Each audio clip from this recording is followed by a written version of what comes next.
and thank you for tuning in. I am JayLee. This is JLeesCorner, and this is another edition of Car Conversations on JLeesCorner. Okay, I hope everybody's having a great Friday.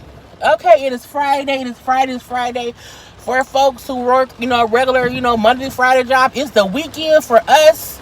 It is a very, very rainy day here in Michigan today.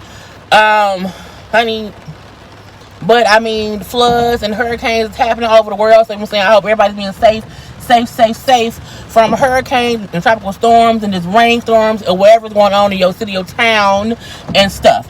If you have not done so already, please take a moment to subscribe to my channel and become a whole JayBird, dun dun dun dun dun, and all that goodness and stuff. Okay, please do not forget to like this video, to comment in the comment section, to what else? Oh, share on your social media by hitting that little share button. And you can follow me on IG and Twitter at J_Lees_Corner.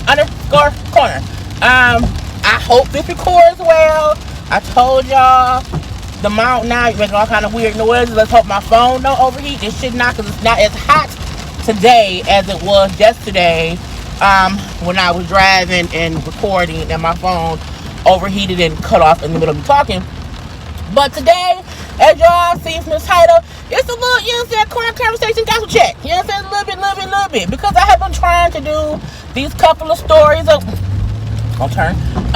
have been trying to do the Masika stuff, the Claudia Jordan stuff, and I just, because those things that kind of popped up. So I'm like, let me just drive and talk. Okay, drive and talk. So we'll start with Claudia Jordan and Medina. Y'all know Claudia Jordan and Medina to me are like ABCD, are EFG list celebrities. They're not A-list, they're not like, they're not, you know what I'm saying? It's ABCD, EFG list celebrities. Even though Claudia is on Fox Soul, she has her show with her, Lisa Ray, Vivica Fox, and Selena Johnson. So they were talking about different things on the show the other day, and she brought up how in the past, 4 or 5 years ago, a guy she was with body slammed her into a toilet, broke the toilet, all because he was upset that she found out that he was 7 years older than what he told her he was. Okay, and then when they said, well, who is he? She would drop a little hint there, whatever. And with Medina, who's on marriage boot camp, who's fakely dating Phaedra. Okay, we all feel like Medina and Phaedra are on marriage boot camp for the check, okay? And we ain't gonna act like couples have not done that in the past. We're gonna leave that be. So Claudia said that on her show. Again, her exact words: he picked me up and body slammed me into the toilet, and with the toilet, the water splashed everywhere.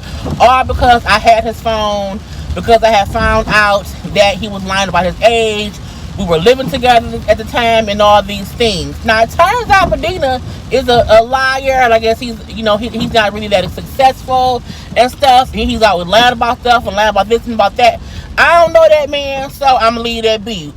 What he did do after she came out on the show and said that, he went on his IG. He responded and saying, that's a whole not truth. He didn't really say the whole thing was a lie. What he said was, I'm not no WWF wrestler body slamming chicks into the toilet. That's what he said didn't happen. But he did admit a little bit of it, to where he was saying they were together, they dated for 6 months, and in those 6 months he left her about 4 times. He said, Claudia is messy this and she's messy that. And I'm like, we've said that before, but that's not the point. Okay. And he said he was trying to leave. She took his phone and was running all around the house or whatever. So he said that part. He then shared an email that showed that she sent him some photos of like some bruised legs or whatever. He said that was some, crops, pictures or whatever. He was kind of denying it, but to me he also was not denying it, because you admitted the part that she said happened, so it did happen. I think the way she explained it is what he said ain't really true. Because he body slammed me. I was like, damn, he did over the toilet. That's crazy. But when she then rebutted, or whatever, the email that she sent, that she posted, matched the email that he posted, showing them talking about it afterwards, where she did send him some photos and said, you hurt me. He then said, I didn't abuse you. What are you talking about? But he didn't send her response. And her response was like, well, yes, you did. You understand? We was talking or whatever. I had your phone. I wouldn't give it back. I ran to the bathroom when I was, curled up on the floor, holding your phone for you not to get it or whatever. You were trying to get the phone from me. And then she said that, and then you kept grabbing me. And you grabbed me and pulled me up really aggressively. And you knocked me into the toilet. Boom. So again, I said, Claudia, you're not lying about it, because he wasn't denying that happened. I think his point was, I didn't body slam you into the toilet. And again, it's all on how you explain things. It doesn't make it right or wrong, or it does make it wrong. It doesn't make it right, him even aggressively or excessively or strongly pulling her. But I think we also have to understand, if you fussing with a man and he want his phone, or you fussing with a woman, she want her phone, give him that shit. Just give it to him. Just give it to them. Don't be trying to hold on to a goddamn phone. If he's a whole punk ass liar, let him be a whole punk ass liar out your house. You know what I'm saying? Do that. But she was trying to make it seem like, I have been protecting him or whatever, and not coming forth with this information. But she had all these texts and emails and phone recordings from 4 years ago. I'm like, girl, okay. And he also had shit. I'm like, okay. It's like A, B, C, D, E, F, G list celebrities out here in these streets for no reason. So again, we can't act like Claudia lying, because she's not, because the proof is in the pudding, okay? It was also a picture of her back, which was red, which means he did push her. I don't think he body slammed her. I think it was exactly what her email said. She had his phone, trying to keep away from him. He was trying to pull it and get it back from her, because he's stronger than her. He pulled her ass and got into the goddamn toilet. That's what again, it's all in how you explain what happened. A body slam is different than someone trying to get something from me of theirs that I have, and they strongly pull me and toss my ass into something. I think that's two different things. It don't make it right, but it's still two different ways to explain it. To make it seem as if he just out the blue body slammed you into a toilet, to me, I don't think that happened. I do think when you fuss with your boyfriend or whatever, his ass was stupid enough to use his strength to push you into a goddamn toilet. But that's neither here nor there, because she did went on a 45-minute IG post, brought his brother on. So we do know Medina's a liar. Let that be that. But we knew he was a liar when he said he was dating Phaedra. Okay, so we can just 1 + 1 = 4 when it comes to Phaedra and Medina. But again, I don't like how people think that she's a liar. I don't think she's lying. I think she just explained it differently in 2020 than she did in 2016. Okay, that's that on that. So Nina ain't shit. We know that already or whatever. Claudia is in a whole new relationship or whatever. Girl, fuck that man. Okay, fuck that man. Period. I don't care. Anyway, and then with Masika. Masika is a C, no, not C as in cat, Z as in zebra. She's a zebra-list celebrity. Masika be paying the blogs to talk about her. The Shade Room, Hollywood Unlocked. We always see her in the comments. I've seen it before, how she's paid to be in the comments or whatnot. She is, girl, because she ain't did shit to be, I don't know. Anyway, Masika made a video. The video showed Masika all bruised and abused and all these things. And she's in her brown panties and she's crying, saying, I've been kidnapped. They got me in some warehouse. I don't know where. And so they took all my money. I can't get out. I need y'all to help me. And then she goes on to say, to help me, I need y'all to go to the link in my bio and donate money. Sign up for my OnlyFans. I said, bitch, what? I then realized this heifer is really making fun of women or people who are abuse victims, who are kidnapping victims, who are sex trafficking workers. I'm like, she's dumb. Masika's stupid. Okay, I said, okay, this is disgusting. It is distasteful. You should never use that situation as a reason for people to give you money, bitch. That ain't what you do. That's not how you do it. So she posted that, and immediately it was people who were upset. That was triggering. It was stupid of her to do that. But Masika's a stupid bitch, okay? Not a bitch, it's not nice. A dumb person, okay? And so she then went and said, okay, she followed up that email, that post on her IG. And she said, okay, I'm on a movie set. I'm in character. No, you're not. Stop lying. And I'm partnering with the Rose Foundation, to stop trafficking and everything like that or whatever. Go to their IG page and support, blah, blah, blah, blah. Boom. But people still went by. I then went to the Rose page, and people was all in their comments. Like, why would y'all allow her to do a video like that, to promote an OnlyFans account for abuse? It was weird. It was really weird or whatever. So, the person who runs it, who owns the Rose account, I can't think of her name right now. I'm so sorry. I can't think of it. But she came out and she said that's not true. We're not partnering with her. We never gave her, permission to do that kind of, like, that ain't us. That ain't us. She ain't we ain't her, and that be that or whatever.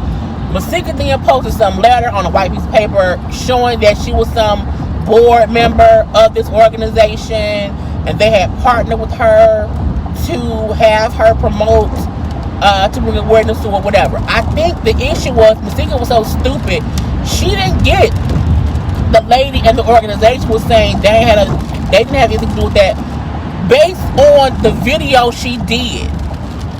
Had Masika been sitting on her IG dressed however else, but not acting as if she was kidnapped and abused and being forced to work against her will, and then said, go to my OnlyFans, I think had she not did that dumb shit, they would not have had an issue, because the letter did say, like, you can do this and do that. When you are an ambassador, when you are a board member, when you are attached to any organization, they do want you to promote, to help give them attention, to help get them funding to run their project. Yes, they do that.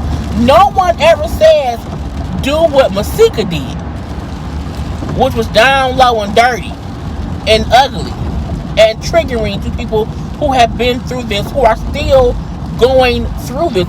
But Masika's stupid. She don't get it. And so she all on IG fussing with the owner lady of the Rose organization. Like, you won't throw me up under the bus. You could have called me this, you could have called me that. No, bitch. If you didn't get the reason she said this has nothing to do with us, then you're too dumb to be on the board, okay? And then I'm going to step down from the board. Bitch, the letter was from August 1st. You haven't been on the board long enough to be stepping down. Is you really on the board? I don't know. I don't think you are. Okay? Step down from what, bitch? A pedestal that's a foot high? Girl, the fuck back. Masika irks my nerve because she always like to play victim, as in if someone has an issue to what she's doing and how she's doing it, they're a hater. They don't, they're going to throw her up under the bus. They're wrong this, they're wrong that. And that ain't true. They did not like the way that you tried to promote their organization and to get funding to them. And the lady said, and I'm so sorry that I forget her name, I'll put it in the description box below and in the comment section if I can remember. But she said, again, we never gave you the right or gave the approval of the video that she posted. We never approved that. And I'm like, that was her point. That was her point. She's like, I don't know who you talked to. I don't know where that letter came from. That ain't even my letterhead. You know what I'm saying? It was an issue with how she did it. Not what she did, how she did it. And that's why Masika ass is a zebra-less celebrity. Because she would never understand how to do things properly. Okay? Masika like to be the person to read the bitch this and that or whatever. That's cool. But when you are dealing with women who are abused, who have been in situations that is traumatizing, you have to handle those situations with white kid gloves, real protective life. You can't be out here in your bra and panties bruised up saying donate to my OnlyFans account. You have to tip me for me to be free. Bitch, that's what they have to do in captivity. How did you not understand that? So it's really, really frustrated me And then she said, now y'all got more eyes on y'all because of me, so you're welcome. Bitch, that was your fault. That was your fault. Okay? And I know that on the Breakfast Club, in New York, they had the lady on because she has been doing work in the industry, to help traffic people and to stop it for years. So she not new to this, she true to this. And I feel like when you saw her on her IG, girl, she does not look like the one to be played with.